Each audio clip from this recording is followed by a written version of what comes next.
Hello, I'm Nancy Zemmel, Director of Student Life and Learning, and welcome back to McGill Law's Ask the SAO, the podcast.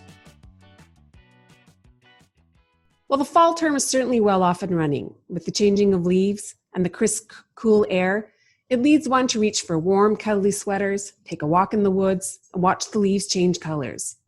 I'd like to take a moment to acknowledge that McGill University is located on unceded Indigenous lands. The Anishinaabe and the Kanyen-Kehaka Nation are recognized as the first custodians of the lands and waters on which we gather today. Montreal is historically known as a gathering place for many First Nations. Today, Montreal is home to a diverse population of Indigenous and other peoples. We respect the continued connections with the past, present, and future in our ongoing relationships with Indigenous and other peoples within the Montreal community. Dans cet épisode, nous rencontrons le président de GLSA, Gabriel Obando, un étudiant dans le programme matrice en droit, et VP Academy, Atagün Kejanlioglu, un étudiant dans le programme doctorat et droit civil. Given the Graduate Law Students Association, GLSA, will be opening its annual elections on September 29th, I thought it would be advantageous to give an opportunity to GLSA to explain their role in the university and the Faculty of Law at large. On a side note, these episodes are taped via Zoom, and I apologize for any distracting sounds, such as loud slurping of water, barking, or snoring. Again, I'd like to say a word of thanks to Victoria Allen in helping generate and create this podcast. Thank you, Victoria. Today, I have the pleasure of meeting with GLSA members. Both Gabriel and Atagün have agreed to meet with me and talk about their experience as a graduate student, what led them to McGill, about their experience here at McGill, as well as their experience being in the GLSA, what led them to join the GLSA. And as the GLSA moves into the elections for 2021, many suggestions they may have for somebody who may be thinking about joining the GLSA. So Gabriel, why don't I start with you as the current president of the GLSA? Why don't you tell us a little bit about yourself and what led you to McGill? Okay, perfect. Thank you so much, Nancy, for the space. I think it's remarkable how the faculty has adapted to this new normal, and this is definitely a very good initiative to reach out to all of the cohort, and most specifically to our graduate cohort that is currently literally scattered all around the world. So it's a very unique feature, and I really appreciate the space. Well, I'm originally from Costa Rica. I've lived there all my life. I graduated from the University of Costa Rica.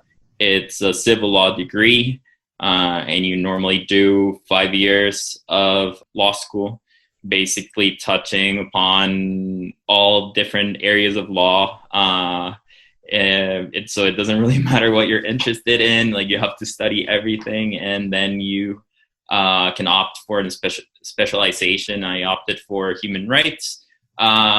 And then I worked for a big law firm, Denton's, Costa Rica, then moved into a smaller boutique litigation law firm. And that's when I decided that I wanted to venture into my LLM. I did a thorough study of the different programs that were available. And I really liked McGill's program because it allowed me to choose classes that I had an interest in, and not necessarily classes that were designed for graduate students only, but also the fact that I would be sharing my ideas and my knowledge with JD and BCL students was also something that I really appreciated, and something that seemed challenging, right? Because I guess to a certain extent, you're expected to have the same level of knowledge or analysis than an average Canadian lawyer or law student. So I think that's very unique, and you wouldn't find that in most universities around the world. And it's definitely one of the features that drove me to choose McGill. And yeah, that's pretty much it with my background.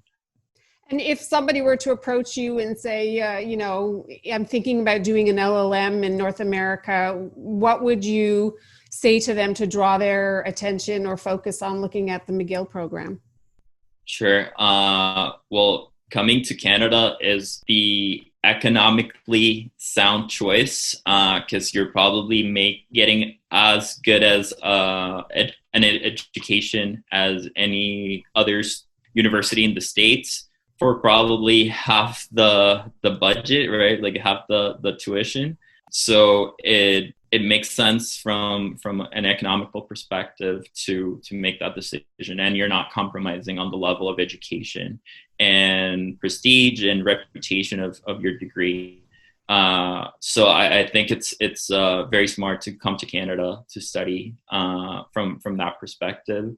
And also another reason is that McGill is located in one of the most diverse cities in the world. Montreal is known for its culture. The fact that we have 2 languages in one city is probably very unique as well, that you have to have conversations and interactions with French speakers, not only English speakers, on a regular basis is a challenging feature, but also a very interesting one. And how that the city evolves around that is quite impressive. So overall, Canada is a great destination to come to study, and Montreal and McGill is, an ideal city if you want to broaden your cultural richness, right, and your knowledge, and so it's definitely very nice.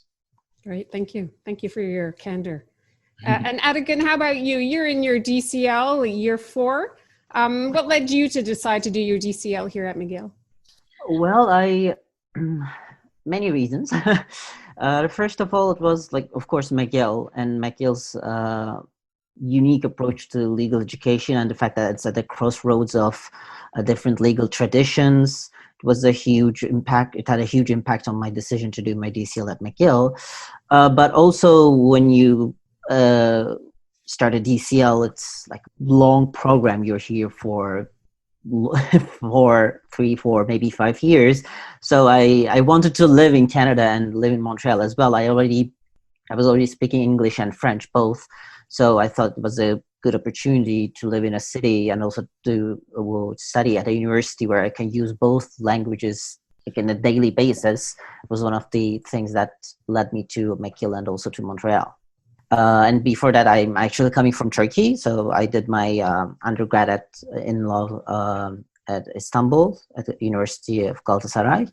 And then I did my master's in Paris. And then my path led me to McGill. And for both of you, since you're both members of the GLSA, what led you to decide to join the GLSA? What were you hoping to get out of it or bring to your community?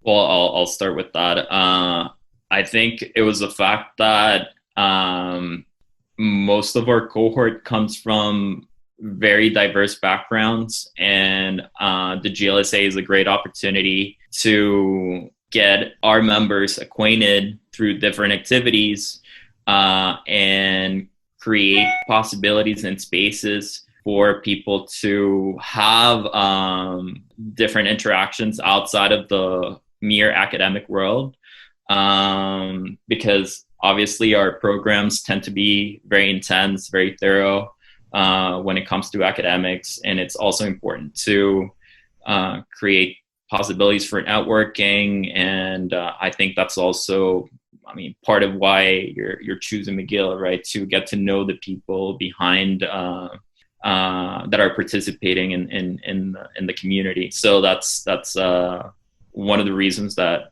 led me to be part of the GLSA, just be able to enhance those spaces and really create opportunities for everyone else.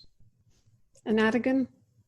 Well, it's quite similar with Gabriel said, actually. And I thought I'm here for, it was my second year into DCL at the point where I decided to run for the GLSA board. And I thought I was here for some time, and I'll be here. I just wanted to, get back to the student community here.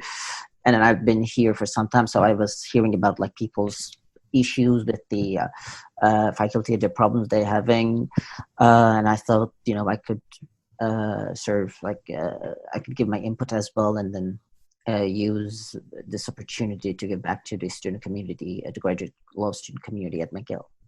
And what are some of the activities you put on for this past academic year? And you probably had to do quite a bit of a shift in March when we went remote. So we want to talk a little bit about that. Maybe, from the fall to the winter term, what kind of activities you put on?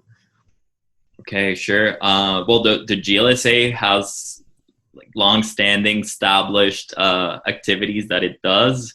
And I guess it's expected to do those activities on a regular basis. So the first thing is probably to get the hoodies out and order the hoodies and make sure that everyone has an LLM or DCL hoodie. So we generally take care of that. This year we wanted to be innovative and celebrating that rich cultural background that we all had. We wanted to host a coffee house in which members of our cohort would have the opportunity to showcase some of their food or drinks. Unfortunately, that was programmed like literally the week after we went into a lockdown. So it got postponed or canceled, but hopefully at some point it gets picked up by the GLSA or even the LSA, because I think it's also a feature that's shared with the BCL and JDs, that everyone literally comes from a very diverse background, and so it's activities like that I guess would really encourage everyone to acknowledge their backgrounds and share a little bit about themselves. We also hosted a graduation party that usually it's a ball, but this year, because some of the measures were already in place and most of our cohort was already in their respective countries because they had to fly back in the middle of the term. It was a little bit reduced, but it was still a lot of fun. I don't know if anything else is escaping. I don't know if Atagün remembers anything. Well, there are just some events that we planned and couldn't do. Like there was Sugar Shack that usually GLSA does every March. Again, it got canceled because of the lockdown. And with the lockdown, we also started in order to, motivate ourselves, the graduate student community, to kind of study. We did shut up and write sessions online, like the Growth does. We're doing it throughout May and June, and we restarted now in September, now that the term is launched again. So, and we had the online orientation as well during the last week of August. So yeah, we've been trying to adapt to this new normal as well, and we hope we're trying to do our best. Yeah. Maybe the online orientation is worth mentioning, and because this is the first time ever that the GLSA gets really involved during orientation. We brought 3 different speakers to talk about different subjects, and we got amazing feedback from the incoming cohort.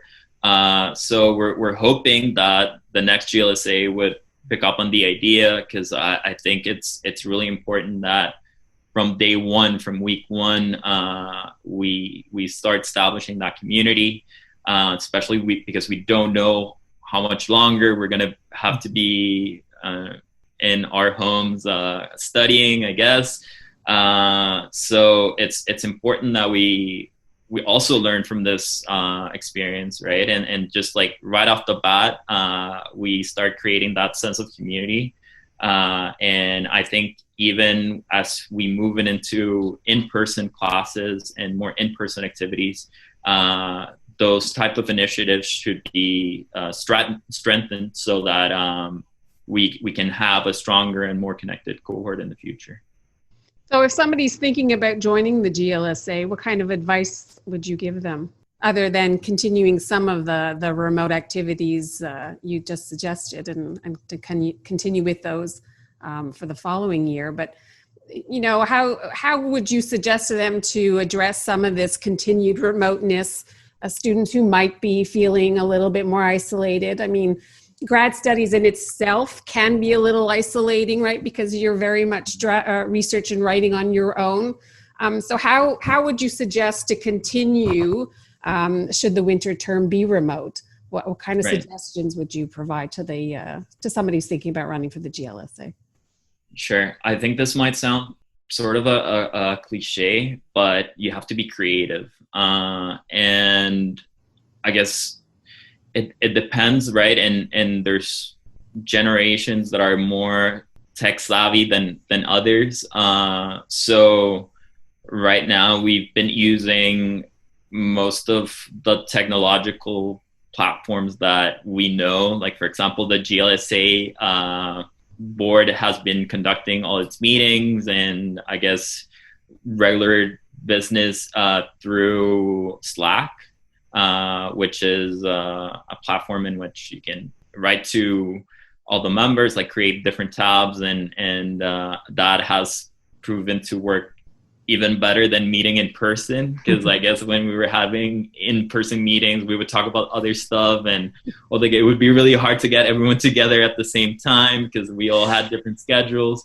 Whereas like now everyone's just like, if a member has something to say, like they would start a thread and then everyone would start replying as soon as they're available. So stuff like that becomes really handy. So the new GLSA and its members will have to be more inclined into using those platforms, right? Finding new ways in which they can participate and engage with each other. So overall, just like being creative and being resourceful with some of the stuff that is out there. And I guess none of us are very tech savvy people, but we managed to get we've been using Zoom, and that's also a very important tool that I guess like everyone's aware now that as part of your email, like you get a license that you can use, like so everyone has access to the Zoom license. So it's important to start using all those resources that the university offers as well. And Atagün, do you have anything else to share? Well, I think what will be the most important in the upcoming term is reaching out to the students, to our cohort, because like when you're on campus, like you see each other, you can interact with each other, and you can hear about people's problems, what they are struggling with, etc. But when we are all confined at our homes, it's a struggle. So I think the most important challenge that the GLSA board will face is to, instead of just relying on seeing people and interacting them in the classrooms, etc., the GLSA will have to reach the students to know what they're thinking, to understand what they need, to how they want to be represented, etc. So I think that will be the most interesting and the most important thing to look out for. And what would you suggest or advise your colleagues what to do to ensure that they are being active members of the community? Is there anything that you would like to say to your fellow peers, your fellow LLM and DCL students about being engaged and to reach out if they're feeling isolated, or want to meet with people and network, or just chat? Because that's the one thing we all miss, right? Is passing somebody in the hallway or the atrium and just having the opportunity to chit chat. Right. No, and I have to highlight that I think this year people have been using our WhatsApp group a lot.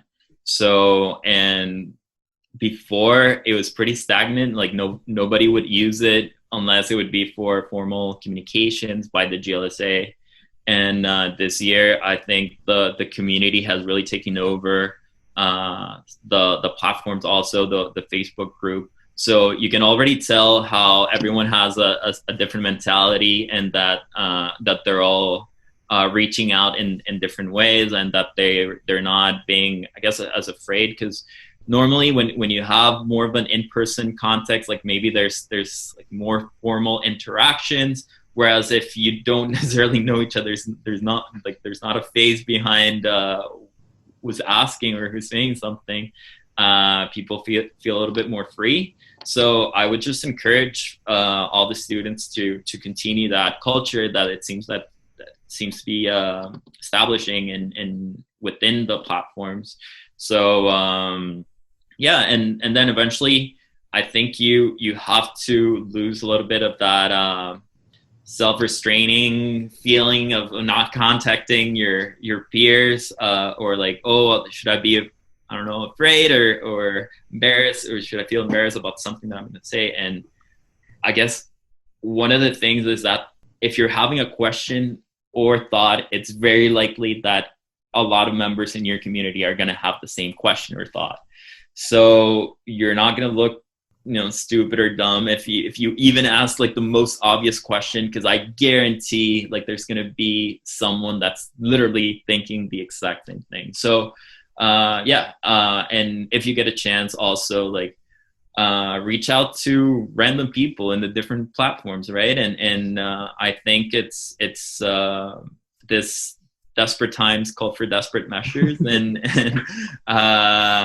and it's a fun way as well, because to get out of your shell and talk to other people that you wouldn't necessarily know, because a big part of your graduate studies is creating a bigger network, and the only way to do that is to reach out to people. Agreed. Atagün, any final words? Well, I'll just I'll add only for there are also, because the DCL program is kind of I don't know, more less course centered and more research centered. DCL students sometimes tend to feel more isolated because they have less classes, etc. So there are DCL research series where DCL students share their research with other DCL students. There are DCL coffee hours where we invite people over to talk about like well-being or like DCL comprehensive examination, etc. How things work administratively, etc. So I think my advice would be to, for DCL students to come to those events and to meet people, even though it's through Zoom now, to see people and, try to connect through those online events. Great. Thank you so much for joining me today in the Ask the SAO podcast. It was great meeting you, great seeing you. I wish you well and continued success in your studies ahead going forward, and hope to be able to see you in person in the winter sometime. Thank you very much for inviting us. Thank you. Take care. You too. Stay safe. Bye, you too. Bye.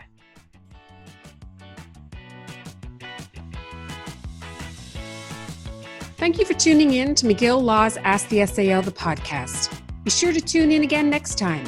If you have any podcast ideas or suggestions, please email the SAO at sao.law@mcgill.ca. Just enter podcast in the subject line. Thank you et bonne journée.